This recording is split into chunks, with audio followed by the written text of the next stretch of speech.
Anything you do, nothing happens overnight, man.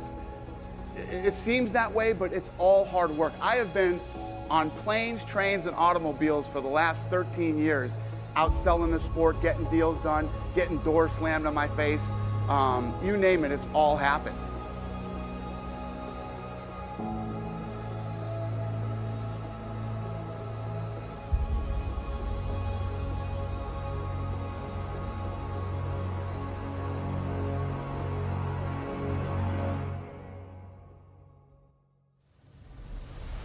Right? You just decide what it's going to be, who you're going to be, how you're going to do it. Just decide. And then from that point, the universe is going to get out your way. It's like it's water. It wants to move and go around stuff, you know. So for me, I want to represent possibilities. I want to represent the idea that you really can make what you want. I just believe that. I believe that I can create whatever I want to create.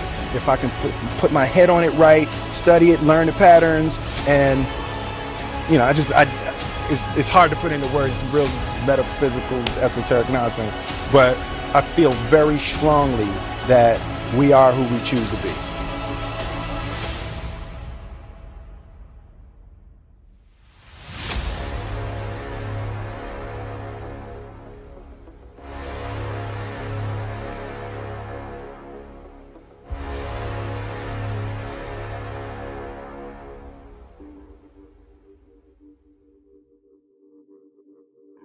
You can spend your whole life imagining ghosts, worrying about the pathway to the future, but all there will ever be is what's happening here, and the decisions we make in this moment, which are based in either love or fear. So many of us choose our path out of fear disguised as practicality. What we really want seems impossibly out of reach and ridiculous to expect, so we never dare to ask the universe for it. I'm saying I'm the proof that you can ask the universe for it. My father could have been a great comedian, but he didn't believe that that was possible for him. And so he made a conservative choice. Instead, he got a safe job as an accountant. And when I was 12 years old, he was let go from that safe job. And our family had to do whatever we could to survive.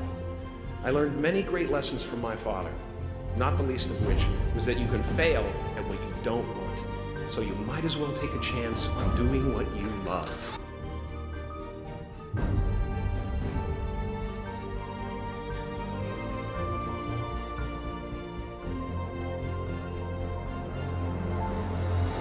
Take full responsibility for your life.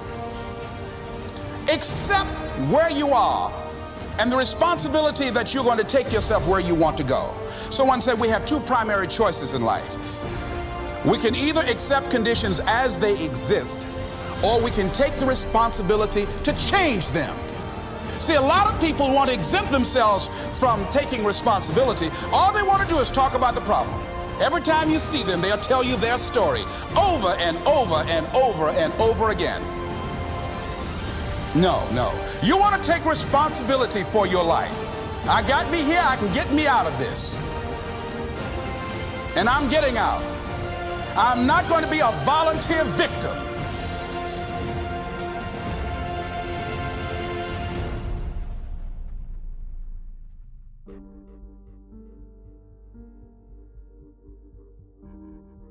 Don't be afraid to fail.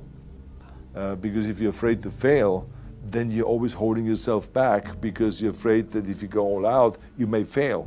Well, in weightlifting, we learned that very quickly. The only way you could break a record is if you're willing to fail. That's when you put on more weight, you try it, sometimes you would not be able to lift it, which has happened to me many times, but eventually, when you train hard enough, you will lift it. So don't be afraid to fail. I mean, how far can you fall?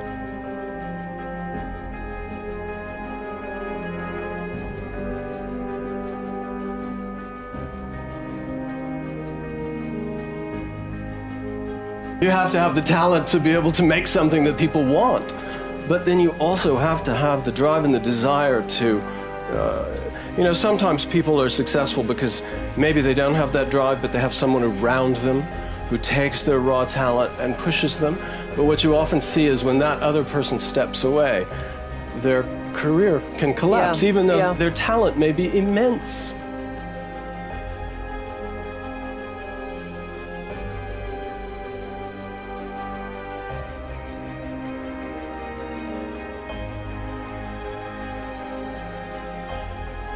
I take it year by year. And that's what I try to tell kids. Don't move to next year too fast. Just like don't go to tomorrow too fast. Deal with today. Deal with right now. You know, let your years take care of your years, but go year by year, go day by day, go hour by hour, go minute by minute.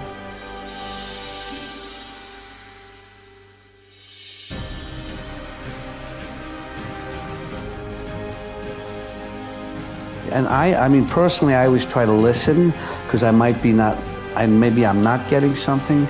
I always try and take everybody's, because it's important to listen to everyone, as many people as you can, and get their input. But then finally, you have to make your own decision about what you're going to do, and that's it. That's what you feel, and that's it. And that's the most important thing.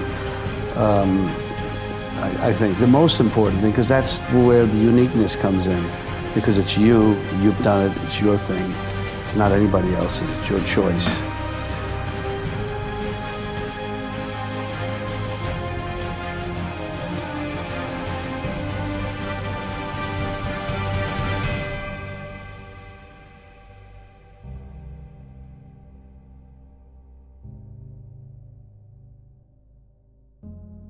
I don't wish to alienate people here about what I'm about to say, but you know, your destiny is in your hands.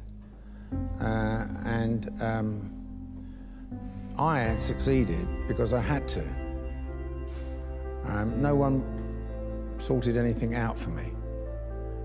I didn't ask to go to any government and said, pretty please find me some work, please, and do something for me, because it was a waste of bloody time. Simply that, a waste of time. And if I was going to do something, I had to do it myself. That's it.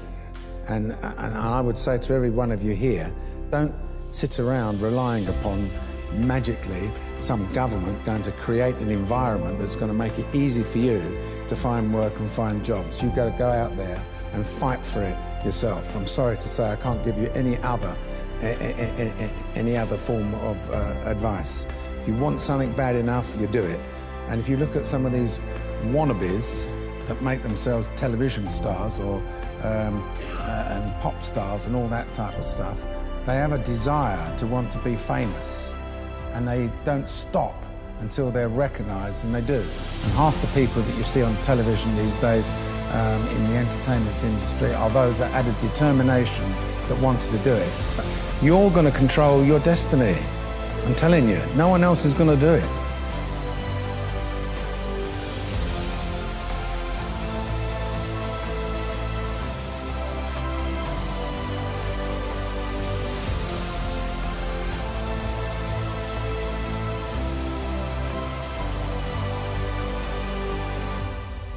What I found out in life, as life goes on, life is about losing. As we get older, we lose our hair, we lose our teeth, we lose our mothers, our fathers, our sisters, and but it's the ones who overcome their lost in life and could shun away adversity and always willing to fight it every particular moment in life are the ones that are able to transcend and be able to spread the word to other people who's in that same particular genre as they are.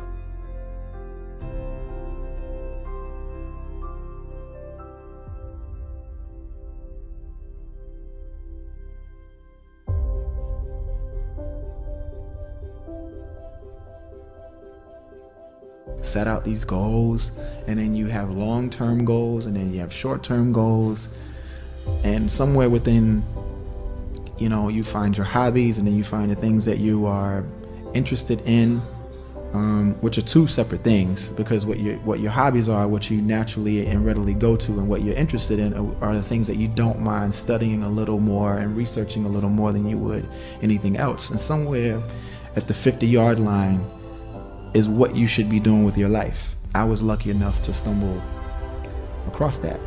I look at every opportunity as something that cements the next block in your sidewalk. And it's just important to, like, you know, don't look over your shoulder every 5 minutes. If anything, just continue to stand on your tippy toes to see how far you can see and what's in the horizon.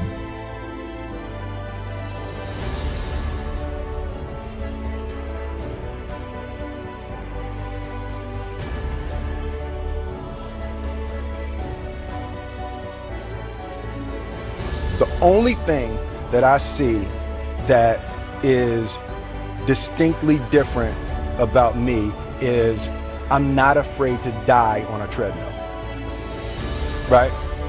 I will run. You would not be outworked. I will not be outworked, right? Period. You know, you might have more talent than me, you might be smarter than me, you might be sexier than me, you might be all of those things. You got it on me in 9 categories. But if we get on the treadmill together, right, there's 2 things. You're getting off first, or I'm gonna die. It's really that simple. It's such a simple, basic concept. It's the guy who is willing to hustle the most is gonna be the guy that just gets that loose ball. You know, he got 2.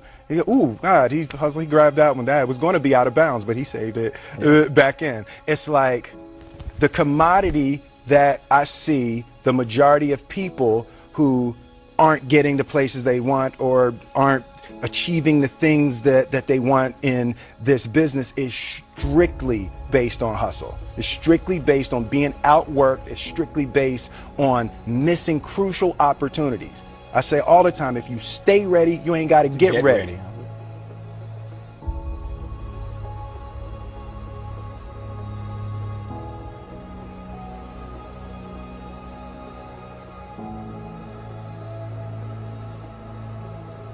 I say if you have a passion for business, you also better have a knowledge for it.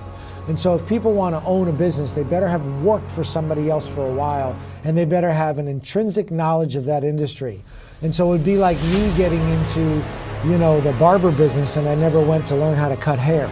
I should have a knowledge. If I don't have the knowledge, then I better have a partner, or I better have a manager or a leader in place who's vested in the business, who does have a knowledge.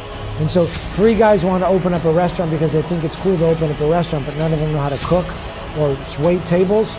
They shouldn't be in that business.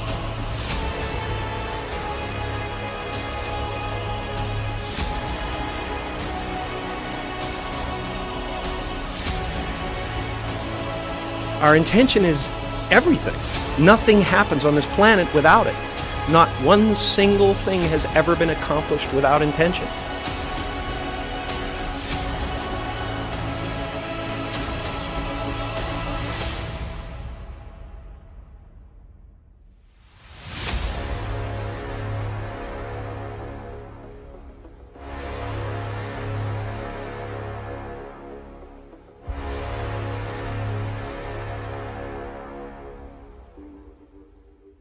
I go at business as hard as I went at the game.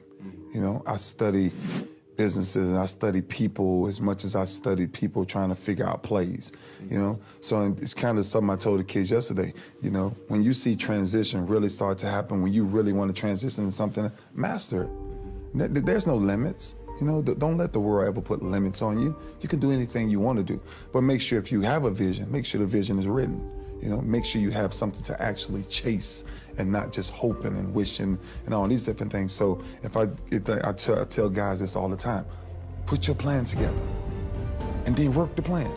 Don't work somebody else's plan. You have to create your own brand yourself. And your brand is whatever you feel like doing, whatever your heart is passionate about, chase it.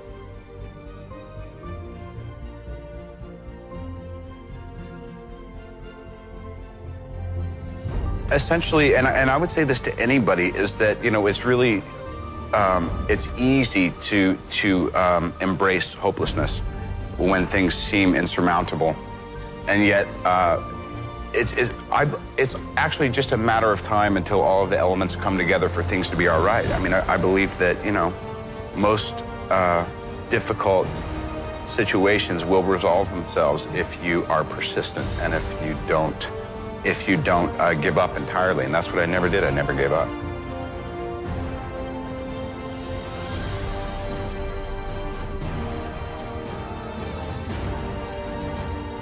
We didn't grow up with the sense that where we were was where we were going to be.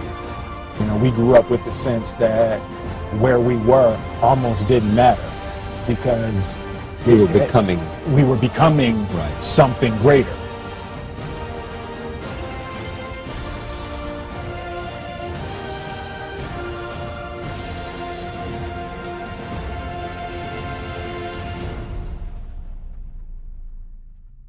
I love to win. And people that love to win, they're going to be successful. But it's okay losing sometime. You might not win all the time, because you always say tomorrow. I lost today, but tomorrow I'm going to make up for it. So be prepared to take losses in business. Be an entrepreneur. So that's the thing about it. But that one win, take away all the pain if you're an entrepreneur and you own your own business and you run your business.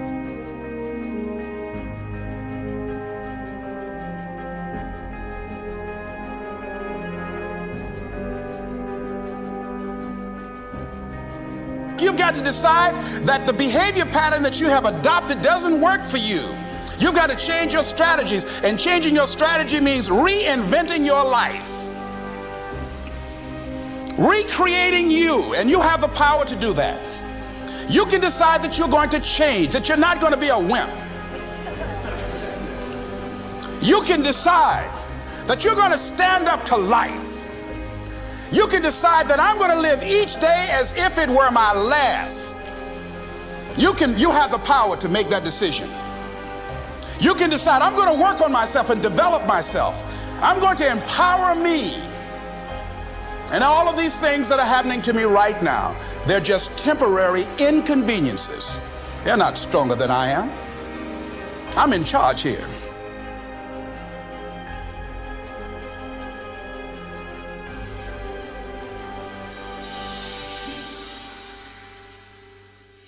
You have to be what you're going to be. You have to fulfill your destiny. For whatever reason, this is just the way I am. I jump up and I start doing these things, and I like building things. And as a kid, I liked building things. And what I'm building now is a brand. It's a, but it is still building, and it is a compulsion. I cannot help it. It is what I do. And I've realized over time that it's also what makes me happy. That if I can't do it, I don't feel fulfilled. So it's a compulsion. You will only ever have two choices, love or fear. Choose love, and don't ever let fear turn you against your playful heart.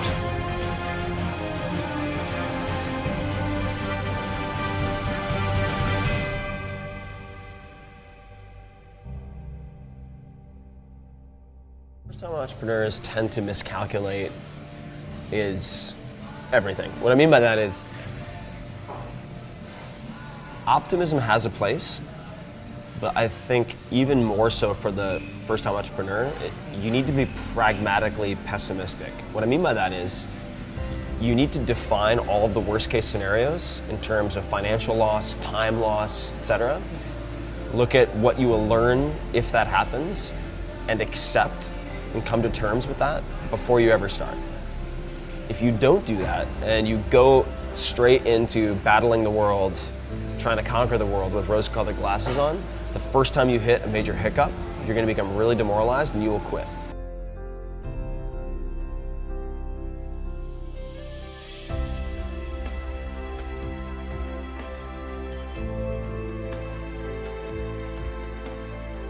Think big, because then you're going to get big. Then you're going to go and achieve big things. That is the most important thing. We don't achieve big things by accident.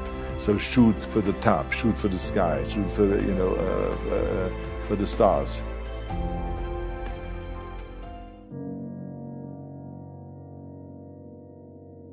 You say to yourself every day, it's possible. You say that every day to yourself, it's possible. Because what does that do? See, it begins to change your belief system. See, the way in which we operate, ladies and gentlemen, it's a manifestation of what we believe what's possible for us. Whatever you've done up to this point, all that it really is a duplication, it's a reproduction of what you believe subconsciously that you deserve and what's possible for your life.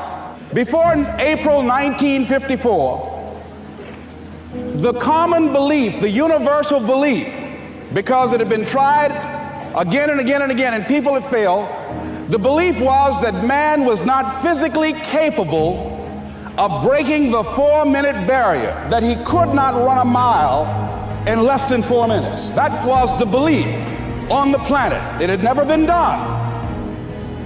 But here's what happened, ladies and gentlemen. Roger Bannister came along, and he broke the 4-minute barrier.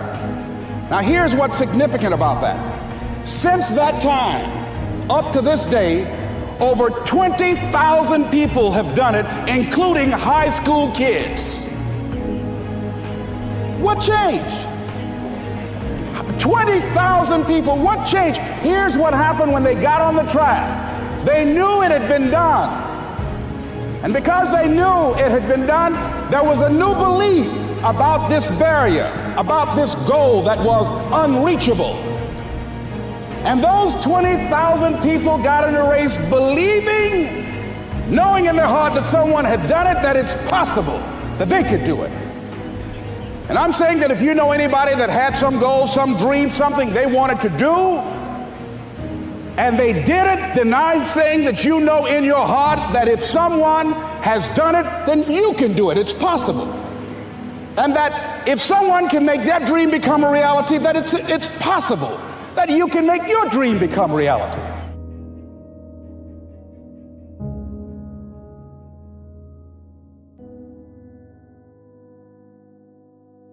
You must fail 100 times to succeed once. That's part of it. No one succeeds the first time. It's learning how to not get disappointed with failure, to understand failure. You only learn when you fail. You don't learn when you succeed.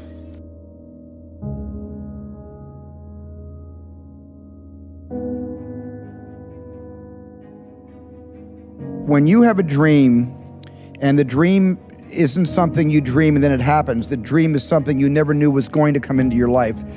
Dreams always come from behind you, not right between your eyes. It sneaks up on you. But when you have a dream, it doesn't often come at you screaming in your face, this is who you are, this is what you must be for the rest of your life. Sometimes a dream almost whispers. And I've always said to my kids, the hardest thing to listen to, your instincts, your human personal intuition, always whispers, it never shouts.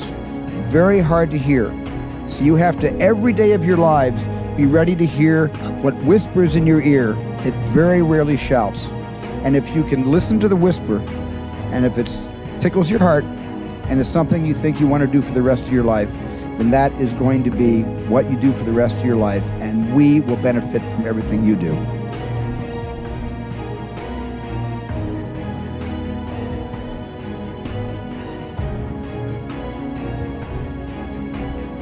You should seek failures. See, if you're playing it safe, you're not going to win. If you're playing it safe, like that old saying, you know, you were taught when you're a little girl, better to be safe than sorry. Well, that's a bunch of crap. It's not better to be safe than sorry. It's by trying things that you figure out how far you can go. You got to get outside the box. Like it's reported, Edison tried 3,000 ways before he built the incandescent light. He said he didn't fail 3,000 times. He said there was 3,000 different steps to building a light bulb. Well, there's different steps to get to where you're going. And I really do treat winning and losing exactly the same. I do not let it upset me.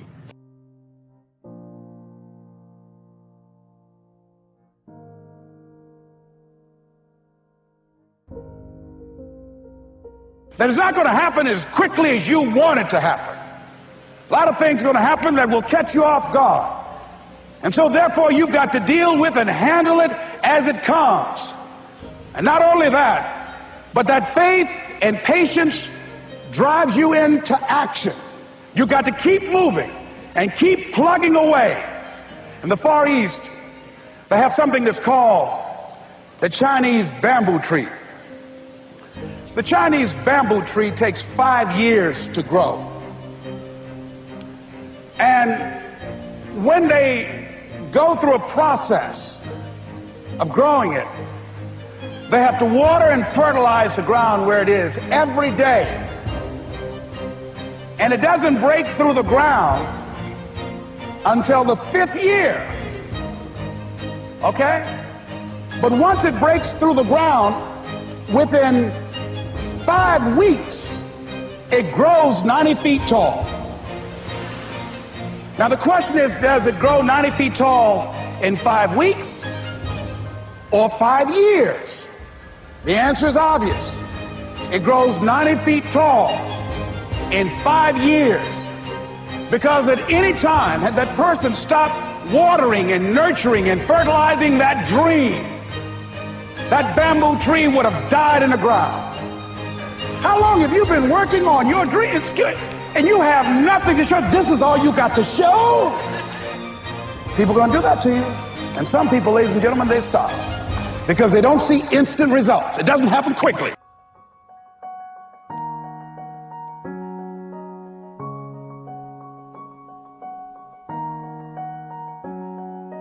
Go to the experts for advice. Don't ask the person next door, your mother, father, brother, or the guy that works beside you, because they don't necessarily know. There's no point in asking a person how to earn a lot of money if they're only earning $10,000 a year. They don't know. If they knew, they'd probably be earning a lot. It's like, don't go to a sick doctor if you want to get healthy. Okay. So you find someone that you can go to for advice. Get a real good book and lock into that book and start to study it.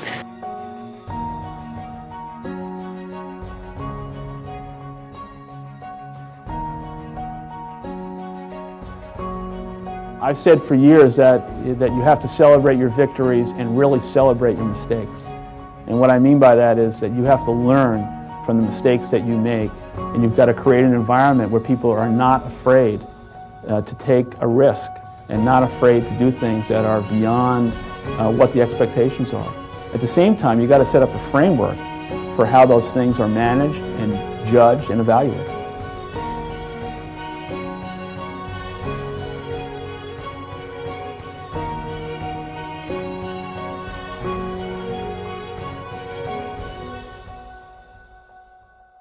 The only way to really learn it is to do it. And you have to become expert. And there are talks about, what is an expert? Well, an expert is someone who dedicates 10,000 hours to their craft. Okay? That's a lot of time. Not over 20 years, but in as compressed a period of time as possible. The advantage of going to these investment banks is in a heady environment, that happens, in 100-hour work weeks. Right? Mm-hmm. And while all your friends who you graduate college with are going out on Friday night and Saturday night, guess what? You're working. And on Saturday, you're working, and on Saturday, you are working. Mm-hmm. But that's how you build, that fabric, and to be an expert at your craft. You cannot do this business well if you are not an expert at your craft.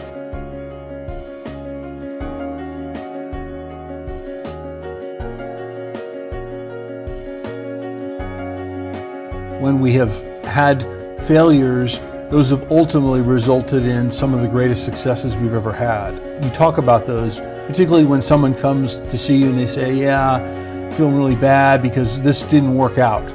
Okay, well, let me tell you about some other things that didn't work out that we learned a lot from, and let's pick ourselves back up and let's figure out what we learned from this and how we go apply that next time. When you're in the zone of doing things that no one's ever done before, if you're only succeeding, you're not taking enough risk.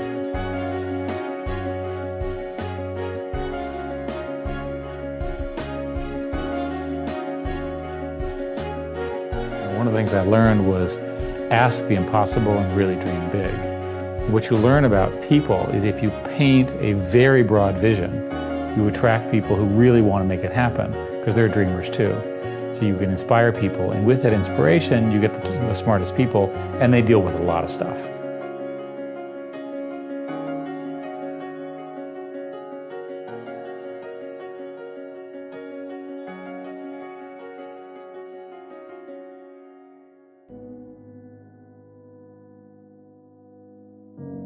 I believe desire and will to win is everything. I don't know why I'm like I am, but my butt's always burning. There's always something say, Art, dadgummit, you're supposed to go for it. Art, dadgummit, you're supposed to be somebody. You're supposed to make a difference with your life. What does the $500,000 a year person do? The $50,000 a year person doesn't do.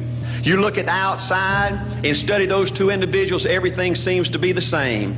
They both are the same sex, they both are the same age, they have the same training, the same positions, the same contract, the same fringe benefits. They both are successful, they work hard, they're good family people, make tough commitments. But what's the difference? What does the $500,000 a year person do? The $50,000 a year person doesn't do. He pays the price and a little bit more. He works hard and a little bit more. He's loyal to the company and a little bit more. He believes in a little bit more. He makes money and a little bit more. He saves money and a little bit more. If you want to win in these United States, you got to be tough and you can't quit. The last thing I'll talk to you about today in building this winning edge is, folks, if you want to win in business, you got to be a leader. Leadership is everything. You show me anything in these United States that win, I'll show you a leader at work. You show me a successful church, Boy Scout troop, club, football team, business, I'll show you something run by a leader. See, I thought at one time in my life you had to be smart to win. I used to have these smart people that dress so pretty and talk so pretty and use these big words. They just intimidated me, and I said, Art, you can't ever be that good. Why don't you just throw in the towel and go on back and coach football for a living? And I found two things out about smart people. I think it's almost impossible for a smart person to win in business in America today. Because I find smart people spend their whole lifetime figuring things out.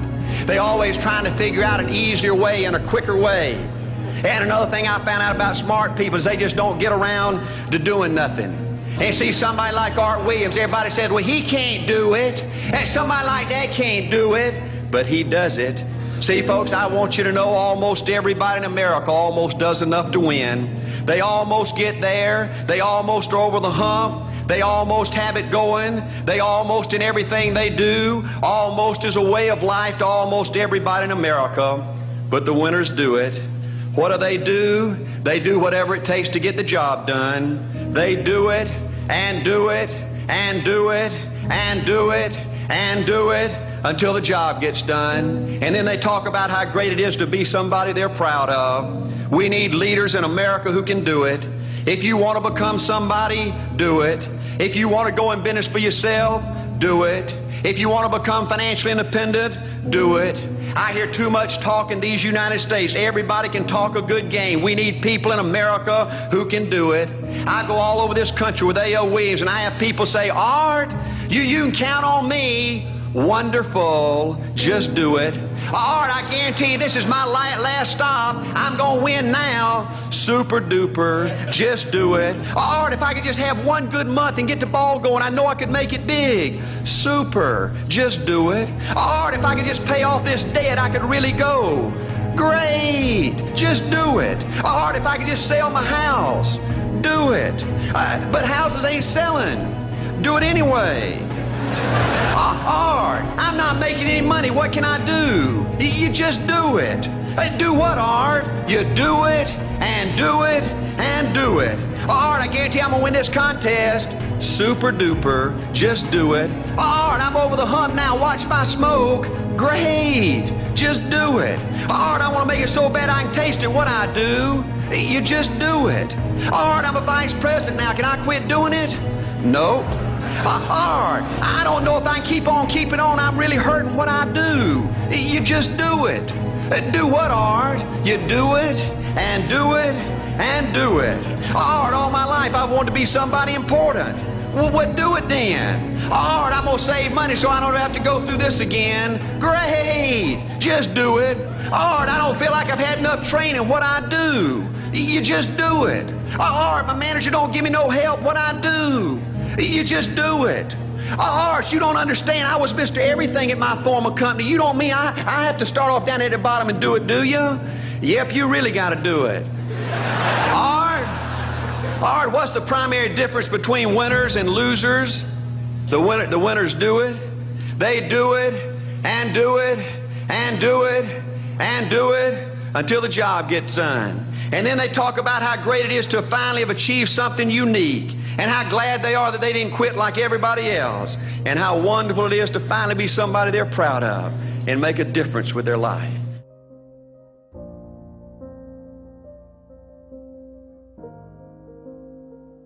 When you look at the accomplishments of accomplished people, and you say, boy, that must have been really hard. You know, when you look at something that looks hard, that was probably easy. And conversely, when you look at something that looks easy, that was probably hard. And so you're never gonna know which is which until you actually go and do it. So just go and do it, try, learn from it. You'll fail at some things. That's a learning experience that you need so that you can take that on to the next experience. And don't let people who you may respect and who you believe know what they're talking about, don't let them tell you it can't be done. Because often they will tell you it can't be done, and it's just because they don't have the courage to try it.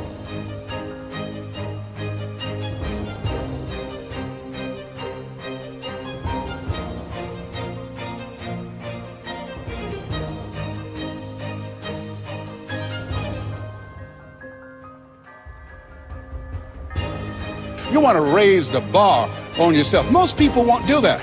See, most people engage in low-life living, low-risk living.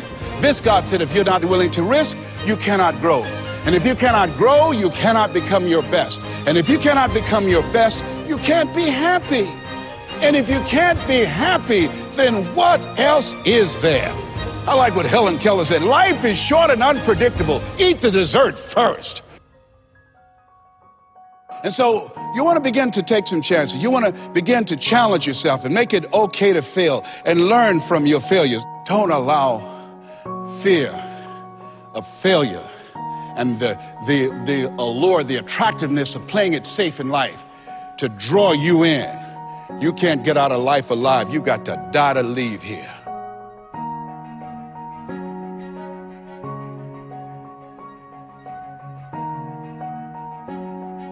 Work very, very, very hard to figure out what the world's going to look like in 5 years.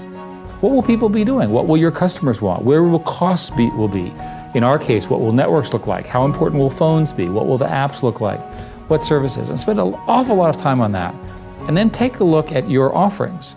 What are the strongest ones? Which are the ones that are going to iterate quickly? You're probably going to do fine there. You understand those businesses. What about these others? If you think about in the media business, there are media businesses that are growing very well and others that are in great trouble. This was completely predicted 5 years ago, right? So the leaders in the ones that are in trouble should have, right, done a 5-year plan and said, holy cow, what are we going to do? What are the things we can do? Or maybe we sell ourselves or we try something different. But almost all of these strategic shifts are predictable using my 5-year model.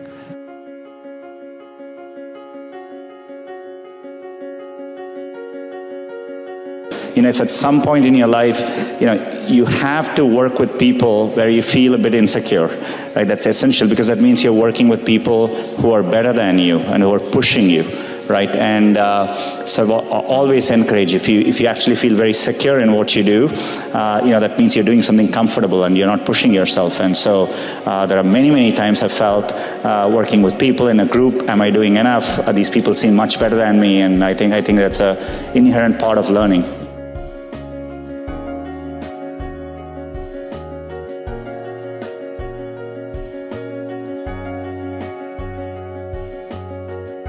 There's no point in us going into something unless we can really shake up an industry, make a major difference, unless it's going to, you know, enhance the Virgin brand. If there's any danger of it damaging the brand in any way, even if it's going to make us a lot of money, you know, cigarette companies or something like that, we wouldn't do it.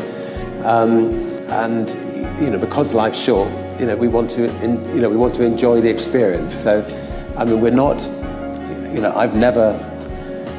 very rarely have I actually sat down and thought, you know, can we make a lot of money by going into this industry?